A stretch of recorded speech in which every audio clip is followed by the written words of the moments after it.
Samsung just killed Apple with their latest ad for the Galaxy Tab S9 series.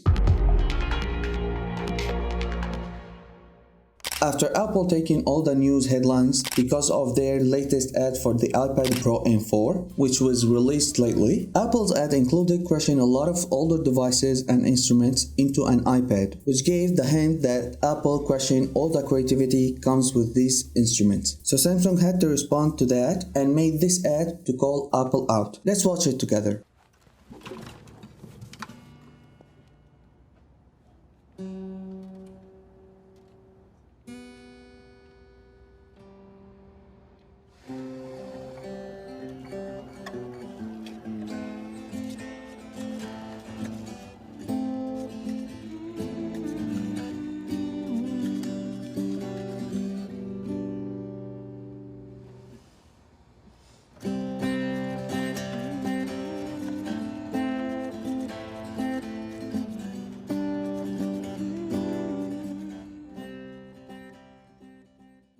If you want to know what we know so far about the Samsung Galaxy Tab S10 series, make sure to click on this video. And please take just a second to support me by subscribing to my channel and liking this video and perhaps sharing it with interested friends. Thanks for watching, see you on the next one.